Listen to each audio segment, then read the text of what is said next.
Welcome back to part 3 of Solve Ratio Problems.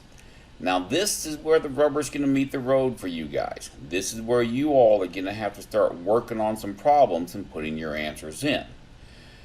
First one wants you to use double number lines and equivalent ratios to solve problems.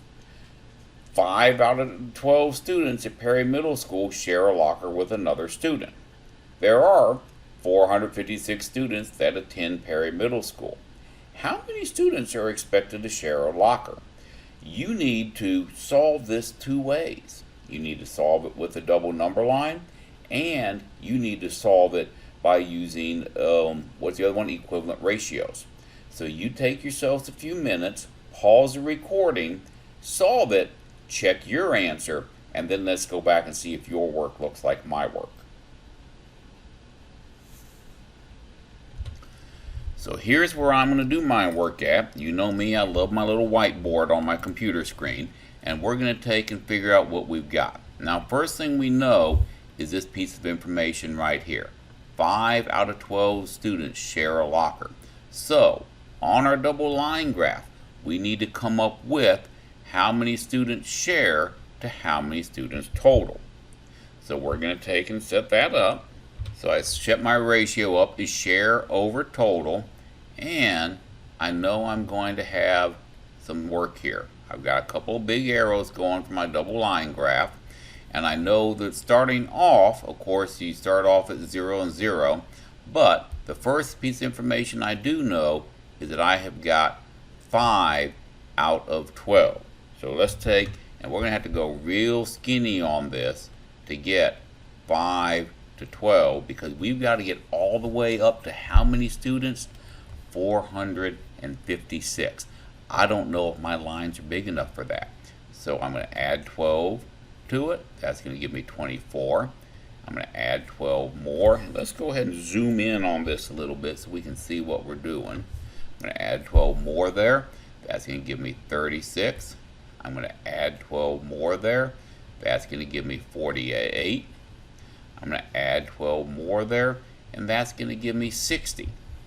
Now, I've got 5 sections here, 1, 2, 3, 4, 5, which was 60. So rather than writing all those numbers, I'm just going to keep doing groups of 60. 1, 2, 3, 4, 5. That next group of 5 is going to take me to 120. 1, 2, 3, 4, 5. That's going to take me to 180. 1, 2, 3, 4, 5. That's going to take me to, let's see, 240. And then what number do I need to get to again? Let's scroll back down. We need to get to 460. We got about double what we've got here. So my next sections here are going to be 1, 2, 3, 4, 5. That's going to give me 300 students. 1, 2, 3, 4, 5. That's going to give me 360 students. 1, 2, 3, 4, 5. That is going to give me 420 students, which I think was the number we had, isn't it? Oh, no, almost. We got to get to 456 students. So we're not even able to get there in a nice even number. So let's start going back in our groups of 12 again. That's going to give me 432. That one's going to give me 444. The next one is going to give me 456. So right there is the 456 that they were actually looking for. Now, geez, we got to do the same thing on top. So let's start figuring out our groups of 5 on top. Our groups of 5 on top are going to be 5, 10, 15, 20, 25. So every 5 sections is going to go up 25. 1, 2, 3, 4, 5. That's going to give me 50. That means that this one here is going to be 75. The next one is going to be 100. The next one is going to be 125. After 125, we're going to have 150. Then we're going to have after 150, we're going to have 175. And now we got to do from there 175, 180, 185, 190. So 190 is the magic number that I came up with that way. And that was absolutely brutal, wasn't it? I mean, holy cow. That was a lot of trying to figure out. I sure do wish there was an easier way, like, I don't know, maybe working with equivalent ratios. What do you think? So let's take and set up an equivalent ratio and see if that one works better for us. My equivalent ratio, I'm going to start out with 5 is to 12 as some unknown number. We're going to call that S is equal to 456. That looks a little bit more doable. Now, I need to figure out how many times 12 goes into 456. 12 times what number is 456? So I'm going to come over here. I'm going to set up some grunt work. 12 goes into 45. That's going to be 3 times, which is 36. 9 left over. Bring down the 6. And 12 is going to go into 30 or 96. Let's see. You've got, do your 12s. Get 12, 24, 36, 48, 60, 72, 84, 96. So count those up 8 times. 8 times 12 is 96 with nothing left over. So what do I know? I know that if I did 12 times 38, I would get 456. From here, I just have to say 5 times 38, and that's going to give me my D value. So I'm going to do some more scratch work on the side. 38 times 5. 5 times 8 is going to be 40. Put down your 0. Hold the 4. 3 times 5 is 15. Plus the 4 from the 40 is going to be 19. 190. Isn't that the same number we came up with right here doing that painful stuff? 190 goes here. Therefore, my D value is indeed equal to 190. So, with that said, I can take and go back to my original problem, plug in 190, check the answer. Yes, we got it. We are totally rocking this thing. Moving on to our next resource. All right, moving forward. Resource number 10, we're counting it down.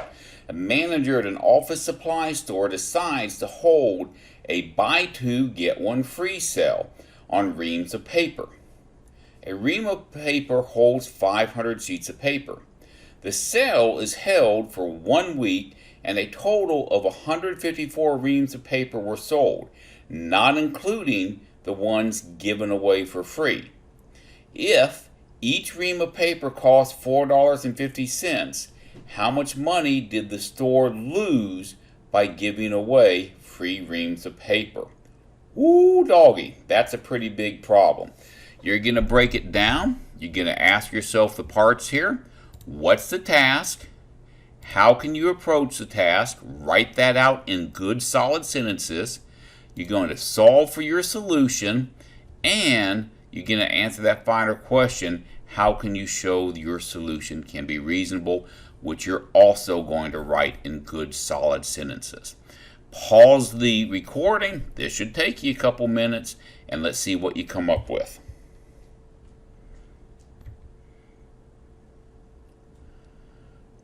All right, so let's look at this. What's the task?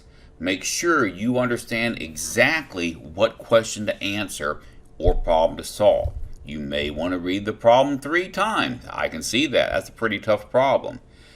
First time, describe in context what the problem in your own words. Second time, ask, what mathematics do you see in the problem? And third times, what are you wondering about? So, let's take a look at this. The manager holds a buy two, get one free sale. And that is a ratio, okay? But it's not really one that we're going to be using a whole lot off the bat. Each ream of paper holds 500 sheets of paper. Okay? This is garbage information, I do believe. So I'm going to put that in pink. Not that I don't like pink, but it's the closest thing I've got to red. I think that's going to be garbage information. It's what we call a distractor, where they threw a number in there to totally mess you up. A sale is held for 1 week, and a total of 154 reams were sold. So they sold 154 reams of paper. That sounds important. Not including the ones given away. If each ream of paper costs $4.50, that sounds important too. So a ream of paper costs $4.50. How much money did the store lose by giving away free reams of paper? Well, now that I'm thinking about it, I think that 2-to-1 ratio might still be of value to us. Because the first thing we need to do is we need to figure out how many reams of paper were given away. So let's take and do our screenshot. And I'm not going to use a double line chart on this. I don't like them. I think that comparing the ratios is a whole lot better way to do it. So what do I know? I know, just for starters, that for every 2 reams of paper sold, 1 was given away. I also know that 154 reams of paper were sold, and some number, we'll call it G, was given away. So let's start off with that. Let's find out how many pieces of paper were given away. To do that, I need to figure out how many times 2 goes into 154. So I'm going to do my long division. 154 divided by 2, 2 goes into 1 0 times. 2 goes into 15 2 times. I'm sorry, not 2. 2 goes into 15 7 times, and 7 times 2 is 14 with 1 left over. Bring down the 4. 2 goes into 14 again 7 times, which is 14 with 0 left over. So 77 reams of paper were going to be sold. We know that now because what you had here was 2 times 77 equaled 154. I need 1 for this line, so 1 times 77 is equal to 77. Therefore, G, the number given away, is going to equal to 77. I've circled that, not because it's the final answer, but it is an important sub-answer. Next part said, if each ream cost $4.50, how much money did the store lose by giving away free reams of paper? So all we have to do to finish this is find out how much money 77 reams of paper are worth. So we're going to do some multiplication. We're going to say 4.50 times 77, multiplying our decimals. 7 times 0 is 0. 7 times 5 is 35. And 7 times 4, that's going to be 28, plus a 3 from the 35 is going to be 31. Now I have to multiply 7 by all that again, so I'm going to shift 1 space to the left and get the same exact numbers. And we're going to add that up. 0, 5, 6, 4, 3. And we're going to go bounce, bounce, bounce, bounce. So how much money did the store lose? They lost $346.50 on the paper. And with that, we can go back and start plugging some stuff in. Now, I did skip something here, so will need to go back to, where's my original problem? There it is. And we need to go back and, for this part, what strategies can we use? And I would type something there to the effect of, I'm going to use equivalent ratios that you see right here to find out what 1 ream of paper cost. I'm sorry, not cost, to find out how many reams of paper were given away. And then I'm going to multiply the number of reams of paper given away times the $4.50, and that's going to tell me how much money was lost. And that is what I would write right here. From here, what number did we come up with? We came up with 346.50. Let's see if we're right. 346.50. Check our answer. And yes, we got it right. And for the final part of the question, write an argument that can be used to defend your solution. Well, you could take and say that to check your answer, you took the 154 papers, multiply that times 450 to find out how much 154 reams of paper would have cost, and then divided that number by 2 and to see if that matched up with your solution here. So it's a good way to defend your solution and check your answer for reasonableness. Now that we have got that done, we're going to move forward. Why do you think the stores offer sales such as buy 2 get 1 free? Well, for starters, there's a pretty steep markup in everything they sell in the stores. So they're not necessarily losing money, they're just not making money. Also, if they can get you in the store to buy the paper, what else are you going to buy while you're there? Stores like to run advertisements for big sales on different things with the idea of, okay, maybe we're not going to make money on paper, but they're also going to buy pens and toner cartridges and things like that, and we're going to charge them full price and then some for those things. Moving on to step 3. The check it, of course, that's not going to work for us. I've only seen it work one time, so we're not going to worry about that. Finally, our last thing. A manager of a grocery store decides to hold a buy 3, get 2 free sale on all canned fruit and vegetables. The sale is held for 1 week, and a total of 2,832 cans were sold, not including the ones given away for free. If each can costs 59 cents, how much money did the store lose giving away the free cans? That's the same kind of problem we just worked. So you pause the recording, you solve this, put your answer in and see what you come up with.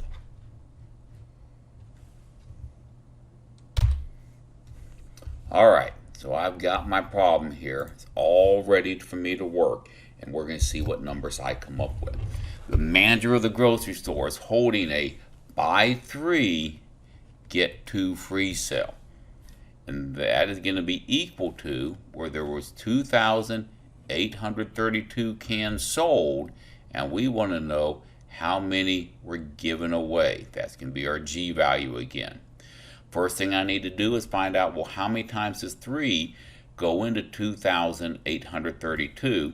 That's some good old-fashioned long division. 2,832 divided by 3. 3 goes into 2 0 times, and you don't have to put that 0 there, but it's a really good placeholder so you don't screw up. 3 goes into 28. Well, that's going to be 9 times. 9 times 3 is, of course, 27, and that leaves 1 left over. Bring down your 3 right here. Now 3 goes into 13 4 times. 4 times 3 is 12. That's going to leave me 1 left over. Bring down your 2. 3 goes into 12 4 times again. 4 times 3 is going to be 12 again. So what do we know? We know that my G value, not my G value, we know that I had to multiply 3 times 944 to get it to equal to the 2,832. From here, I can say, well, what's my G value? It's going to be 2 times the 944. And when we do that, 944 times 2, 2 times 4 is 8, 2 times 4 is 8, 2 times 9 is 18. So that's going to equal to 1,888, and that means that our G value is equal to 1,888. We're going to circle it, not because it's the answer, but it is an important sub-answer. Now we need to find out how much money did the store lose. So to do that, I'm going to draw some lines here to keep my work neat and organized. Put a line there, put a line here, and I'm going to take right here in the middle 1,888 cans that were given away times 0.59 cents per can, and we're going to multiply that out. So, you know what? I don't think I have enough room to work there. I need to move all that over some. So we're going to take that whole thing and we're going to move it to the side right there. And I totally missed my line, so we're going to take and grab that. We're going to move it over there too. And now we're ready to actually do some math. 9 times 8 is going to be, get my marker again, 72. 9 times 8 again is going to be 72 again, plus the 7 before makes it 79. 9 times 8 again, 72 again, plus the 7 from before is 79 again. 9 times 1 is 9, plus the 7 from before is going to give me 16. Now we're going to shift over 1. 5 times 8 is 40. 5 times 8 is 40 again, plus the 4 from before is 44. 5 times 8 is 40 again, plus the 4 from before is 44. 5 times 1 is 5, plus the 4 from before is 9.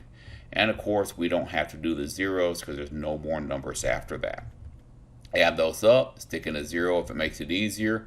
2, 9, that's going to be 13, carry the 1. 11, carry the 1. 11 again, and bounce your decimal. 1, 2, 1, 2. So the answer is going to end up being $1,113.92 if we did it right. So let's go ahead and plug that in and check it. We got our, whoops, wrong spot, $1,113.92. Did I do it right? I did it right.